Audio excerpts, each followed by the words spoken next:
And welcome to Jeet story. स्वागत है आप सभी का शॉर्ट स्टोरी में। आज शॉर्ट स्टोरी में हम जानेंगे रामायण के बारे में कुछ तथ्य, कुछ फैक्ट्स जो कि शायद हम सबको ना पता हो। ये पिछले एपिसोड की कंटिन्यूएशन में है। पिछले एपिसोड में हमने देखा था कि कैसे गायत्री मंत्र रामायण से उपजी थी। हमने जाना था कि राम जी की एक बहन भी थी, शांता। हमने जाना था कि राम जी के तीनों भाई भी अवतार थे। लक्ष्मण जी का नाम गुड़ाकेश क्यों पड़ा था? तो आज कुछ और इंटरेस्टिंग फैक्ट्स के बारे में जानेंगे इस एपिसोड में।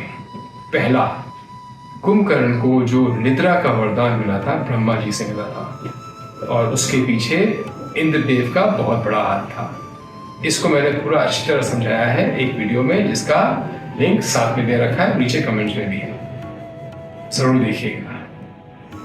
दूसरा, रावण को पता था कि उसकी मृत्यु निश्चित है। अगर आप रामायण सही तरीके से पढ़ेंगे तो आपको ये समझ आएगा कि रामायण को पता था उसकी मृत्यु निश्चित है। एक समय पर उसने ये कहा था कि अगर राम जी मनुष्य हैं तब तो वह मेरे को पराजित कर ही नहीं पाएंगे, लेकिन अगर वह मनुष्य नहीं है, अगर भगवान है, तो उनके हाथ से मृत्यु पाकर मैं धन्य हो जाऊंगा, मोक्ष प्राप्त करूंगा।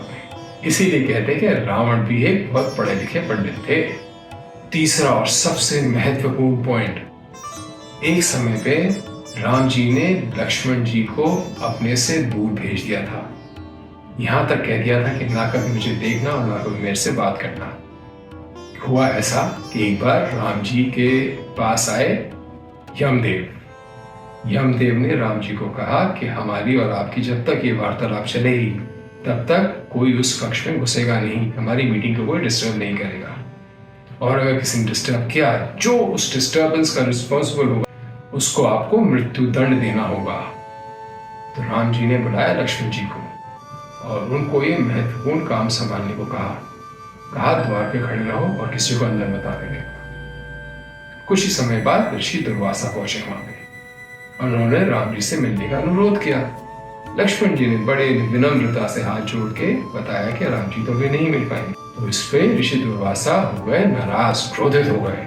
उन्होंने कहा अभी क्या भी मिलवाओ, नहीं तो मैं पूरी अयोध्या को श्राप देता हूं। लक्ष्मण जी ने अपनी जान की परवाह ना करते हुए राम जी के पास गए और उनको पूरा किस्सा सुनाया।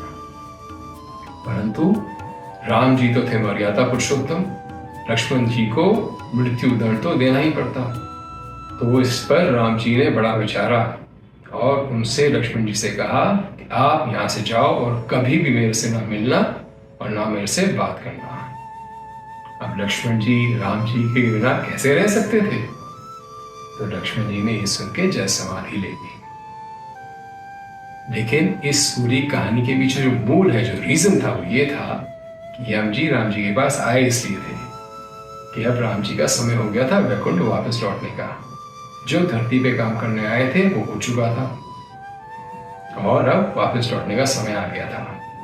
लेकिन राम जी के वापस लौटने से पहले उनके शेषनाग को वापस लौटना था, इसलिए लक्ष्मण जी को पहले जाना था।